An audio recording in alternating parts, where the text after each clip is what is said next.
వీఆర్ఏలకు ప్రమోషన్లు కల్పించాలి. AP VRA welfare and service association రాష్ట్ర ప్రధాన కార్యదర్శి కొమ్మది ఈశ్వరయ్య కడప జిల్లా బద్వేల్ రెవెన్యూ డివిజన్ పరిధిలో రెవెన్యూ శాఖలో పనిచేస్తున్న గ్రామ రెవెన్యూ సహాయకులు వీఆర్ఏలకు ప్రభుత్వం వీఆర్ఏల విద్యార్హతలు మేరకు సీనియారిటీ ప్రకారం లిస్టు తయారు చేసి అటెండర్, వాచ్మెన్ పోస్టుల నియామకాలు చేయాలని AP VRA welfare and service association రాష్ట్ర ప్రధాన కార్యదర్శి కొమ్మది ఈశ్వరయ్య ప్రభుత్వాన్ని కోరారు. బద్వేల్ పట్టణంలోని ఎన్జీఓ హోం నందు రాష్ట్ర కార్యదర్శి గుర్రాల హరికృష్ణ అధ్యక్షతన ఏర్పాటు చేసిన వీఆర్ఏల సమావేశంలో ఆయన ప్రసంగిస్తూ దీర్ఘకాలికంగా అపరిష్కృతంగా వీఆర్ఏల సమస్యలు ఎక్కడ వేసిన గొంగలి అక్కడే అన్న చందంగా తిష్టవేసి ఉన్నాయని, ఉద్యోగుల అభీష్టం మేరకు ఏర్పడిన కూటమి ప్రభుత్వం వీఆర్ఏలకు తక్షణమే ప్రమోషన్లు కల్పించి ఊరట కల్పించాలని ఆయన విజ్ఞప్తి చేశారు.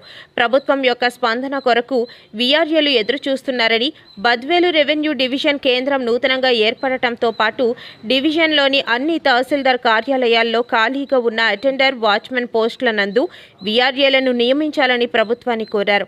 ఇందుకోసం త్వరలో అధికారులను స్వయంగా కలిసి వినతి పత్రాలు ఇవ్వాలని, ఈ బృహత్తరమైన కార్యక్రమంకు వీఆర్ఏలు సహకరించాలని విజ్ఞప్తి చేశారు. గ్రామీణ ప్రాంతాల్లో ఎకరాల ఆక్రమించుకొని లేకపోతే పట్టా చేసుకొని ఉన్నటువంటి వాళ్ళు 20 ఎకరాలు, 30 ఎకరాలు, 50 ఎకరాలు ఆ పక్క మంది మీకు తెలుసో తెలియదు. కాశీనారాయణ మండలం కోడి చెప్తే తెలుస్తుంది. చిన్న తోటలు, జామాల తోటలు వేసుకుంటారు. కానీ మనకేమో ఒక ఎకరం భూమి ఉందా? ఎకరం భూమి పెట్టాక ఏం ఇబ్బంది లేదా? ఏదో పెద్ద గవర్నమెంట్ ఉద్యోగం, సెంట్రల్ గవర్నమెంట్ ఉద్యోగం ఈ జీతంతో వాడు బ్రహ్మాండం మధ్యపోతారు. అసలు కూడా ఇచ్చేటువంటి ఈ 10,000 రూపాయలతో వాడికి మొత్తం 33 వస్తువులు వచ్చేస్తాయని చెప్పి అడుగుతా ఉంటాం. ఏమి పొద్దు సరాసరి సగటు అన్ని పెరిగిపోయినాయి, ధరలు విపరీతంగా పెరిగిపోయినాయి. ఏం కొనేటట్టు లేదు, ఏమి తినేటట్టు లేదు. నాగులు నాగని చెప్పి ఒక ఆయన పాట పాడాడు. ఆ మాదిరిగా ఈరోజు ఏమన్నా దగ్గర కూరగాయలు ఎంత దాంట్లో ఉన్నాయి, ఉప్పు పప్పు నలభై పరిస్థితుందా? మరి ఇట్లాంటి క్రమంలో పైపెత్తు మన పిల్లలు చదువులు పెరిగిపోతా ఉన్నాయి. మనకు కూడా ఆశ ఉంటుంది కదా, ఎప్పుడు మనం ఇస్తే మన బట్టలు బతకాలా, గ్రామ సేవగా ఉండాలా, నా కొడుకుగా ఆ సీట్లో కూర్చోవాలనేటువంటి ఆలోచన మనకు ఉంటుందా? మా తాజాపత్రుల సీట్లు నా కొడుకు కూర్చోవాలని చెప్పి ఆలోచన మనకు ఉంటుందా? రావాలి ఖచ్చితంగా. అందుకోసం మనం చదివించడం ప్రయత్నం చేస్తా ఉన్నాం. ఆ చదువులో కాసిన డబ్బులు మనము అప్పో సంపదకుని ఈరోజు బతుకుతున్నటువంటి నేపథ్యం. కాబట్టి ఇట్లాంటి ఉన్నటువంటి క్రమంలో మనం కూడా ఖచ్చితంగా ఇంటి స్థలం కావాల్సిందే. లేకుంటే మనం ఇక్కడ ఈ నియోజకవర్గ కేంద్రంలో మన అడిగాడు అసలు మనం ఆర్టీఓ అడుగుతాం. మొత్తం ఈ బద్వేల్ టౌన్ టౌన్లోనో లేకపోతే చుట్టుపక్కల నియోజకవర్గంలోనో మొత్తం ఎంతమంది ఉంటారు? ఒక 300 మంది ఉంటారా? ఇక్కడ ఉంటారు మొత్తం అంతా 322 మంది. అంటే 322 మందికి ఇచ్చే స్థలం ఇక్కడ లేదా? బద్వేల్ టౌన్ లేదా? మస్తుగా ఉంది. మేము చూపించాం కావాలంటే అడుగుదాం, తప్పేముంది? ఒక నియోజకవర్గ కేంద్రం ఉండకూడదా? అది అడిగితే ఒక ఆయన తహసీల్దార్ ఒక ఆయన పడ్డాడు. అట్లా కుదరదు, ఆ మండలంలో ఇచ్చేస్తాం వాళ్ళని చెప్పుకుంటారు. ఆ మండలంలో అట్టూరు మండలంలో 50 రాసిచ్చే ఆ నాగేశ్వరం ఎప్పుడు కాపురం చేరాడు? ఆయన మండలం నలుగురు పాటికాలు ఇచ్చే ఏడు కాపురం చేరాల్సిన. కాబట్టి ఇట్లాంటివి కాదు కదా. మనకంటూ బిడ్డల భవిష్యత్తు కోసం మనం కష్టపడి పనిచేస్తాను, శ్రమ చేస్తా ఉన్నాం, సేవ చేస్తాను.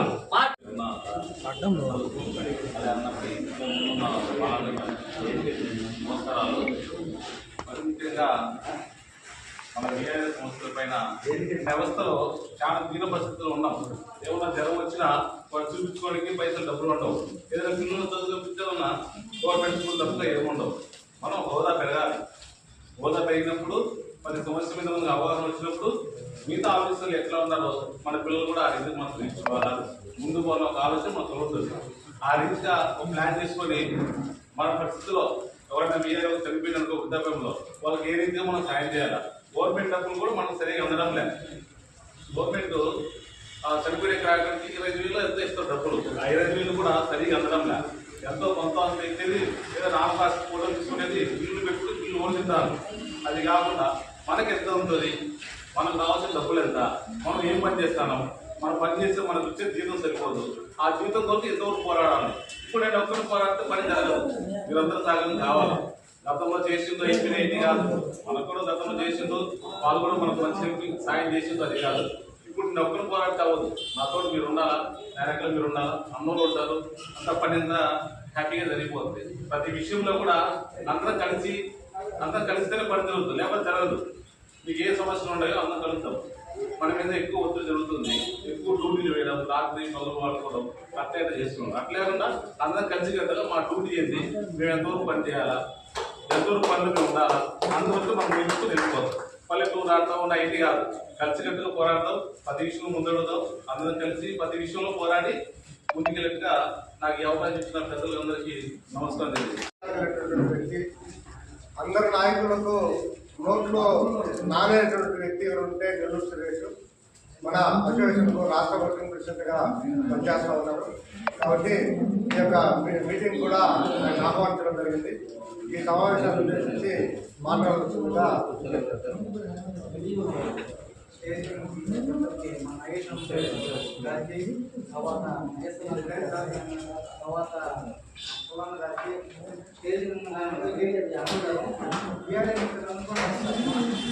గతంలో 2015 మన జగన్ గారు ఇచ్చిన హామీలు ఒక్కరు కూడా మన టీఆర్ఎస్ అయితే ఒక్కరు కూడా నెరవేర్చాల.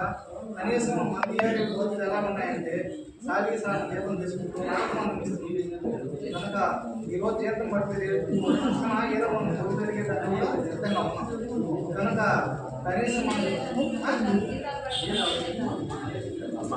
అన్ని 2 నెలలు కావచ్చు, పడిన తర్వాత కూడా 3 నెలల జీతాలు ఆయన ఒకసారి పెట్టాలని అప్పులు తీసుకుంటున్నాం. తెలియపోతుంది. కనీసం మన చేతులు 25,000 కూడా ఉండే ఖర్చులు బట్టి కనీసం మన ఈఆర్ఏకి ప్రమోషన్ లేదు, ఏమీ లేదు. మన ఈఆర్ఏకి అందులో ఒక యూనిట్గా ఉంటేనే ఏదైనా జరగదు. ఒక మండలం 20 మంది ఉంటే 10 మంది అమ్మాయి పని చేస్తారు.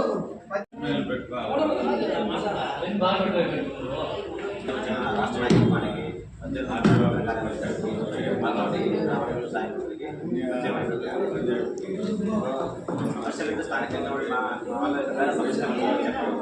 స్థానికంగా అయితే కొద్దిగా అనవసరాన్ని ఎక్కువ పనులు చెప్తారు. ఆ పనులు తగ్గించుకోవాలి. అందరూ కలిసి పని చేసుకుంటే బాగుంది. సమస్య